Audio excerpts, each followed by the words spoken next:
So, Emancipation is Will Smith's latest film and project, and I just heard of this film for the first time probably less than 2 weeks ago. But the fact that it was directed and is directed by Antoine Fuqua definitely caught my interest immediately and put it on my radar. Antoine Fuqua directed Training Day. He directed one of my favorite war films, Tears of the Sun, and he also directed The Equalizer with Denzel Washington, which is an absolutely fantastic film. So Antoine Fuqua pretty much always delivers in cinema, and he has his personal style that really intrigues me, and I really like 98% of the time, pretty much. And yeah, so this one really caught my eye, and I pretty much like seeing Will Smith show up. He's the kind of guy who really dedicates himself to roles, especially in dramatic roles. I'm not gonna say he's hit or miss. What I will say is that when he goes into a dramatic role, sometimes I'm just not interested in watching it because it doesn't interest me in any way, like story wise and plot wise. But other times, such as this one, he'll throw himself into a dramatic role that I actually really am intrigued in and want to check out. But as I said, Antoine Fuqua directing this film is definitely what brought me to it the most. So, I before I watched it heard various reviews, hit and miss basically.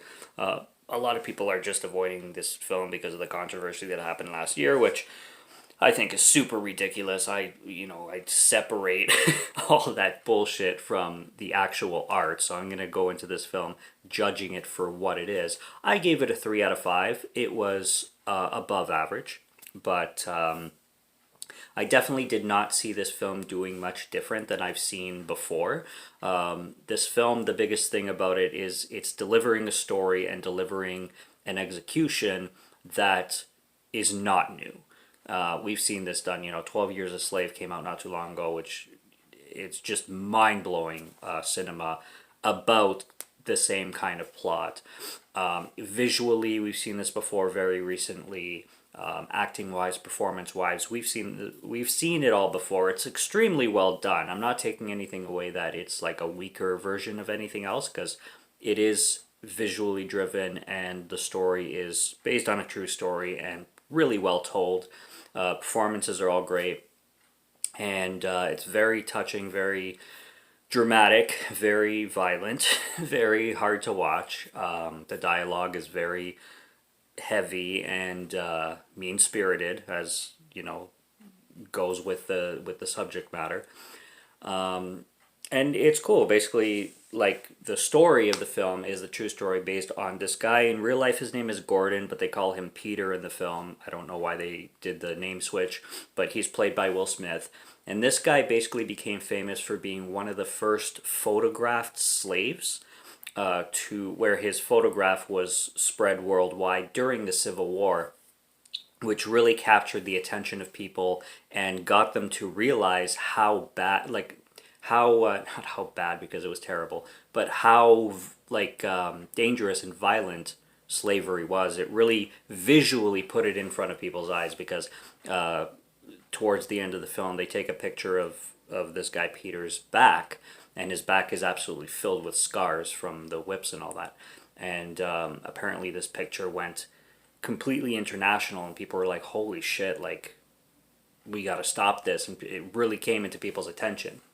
But at the beginning of the film, he's separated from his family, and then he hears kind of news that Abraham Lincoln passed this Emancipation Proclamation or whatever, which happened on January 1st, 1863, that freed all the slaves. Now, after that, for just a little bit over 2 years, slavery still continued, which is ridiculous, because Abe Lincoln clearly passed this bill saying that slaves were free, but the owners were kind of keeping it on the down low and hush hush, and still continuing to do their thing and keep slavery going.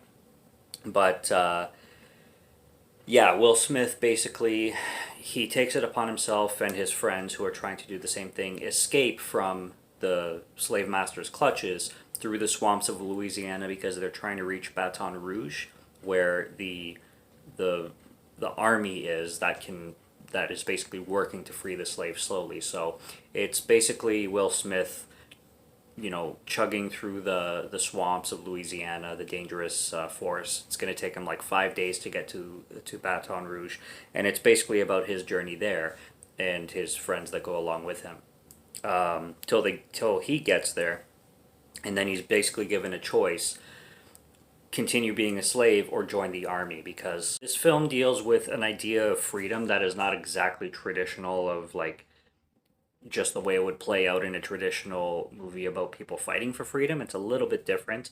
There is some action heavy scenes, because there are some scenes where Will Smith's character, fights a crocodile, for example, in the swamp, and it gets a little actiony when he's trying to defend himself from the environment that he's in during his escape. Um, and the visuals, the color palette and style of the cinematography is interesting.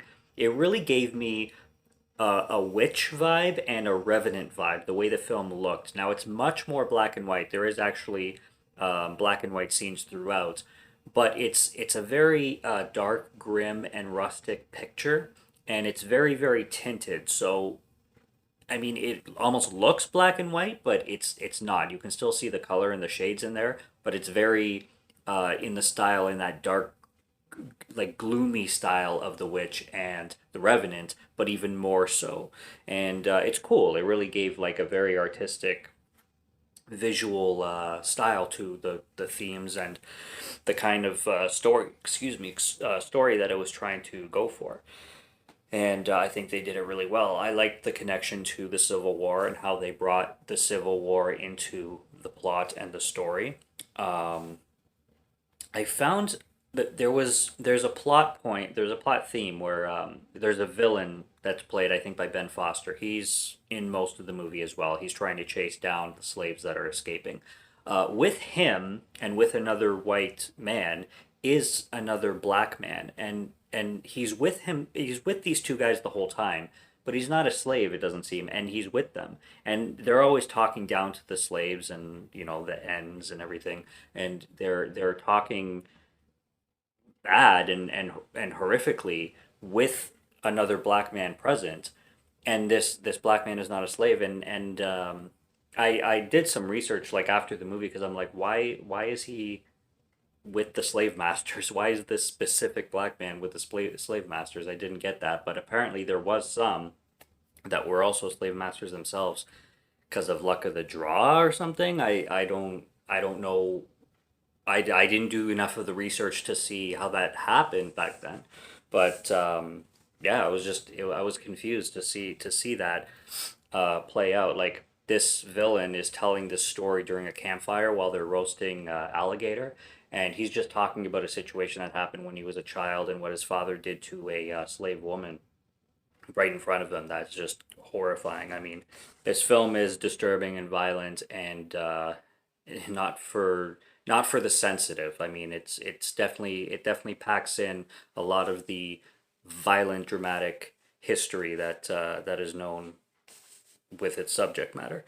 But it's a well done film. I don't see it inventing, like, it doesn't invent, is the saying reinvent the wheel. Sorry. This film does not reinvent the wheel. That's what I was trying to say. In any way. Like, it's just shit that you've seen before in other projects and films, and it's not a new story at all. I don't know if this specific one with this specific guy has been told, but I mean, it's just nothing that I've never seen before, and it's just a really well done movie that I guess nobody asked for, but it's there and it's cool and it's worth a watch and it's interesting, and it's done by a great director, Antoine Fuqua, and it's worth supporting. It's on Apple TV, and I mean, it's not a bad movie. It's just not something unique and revolutionary, you could say. But it's good. It's good. 3 out of 5 good. So that's what I got on Emancipation. It's worth watching now. Brand new. And Will Smith does fantastic in it. So hopefully this is one step forward to bringing him back from the pit that he dug himself, unfortunately. We shall see. Subscribe to Morgan Film Fan if you like to listen to my voice or if you like my film reviews. I'll be back with more soon, so stay tuned for those. Check out what's on the channel. Stay tuned for what's coming, and until next review, have a good one. Take care and cheers.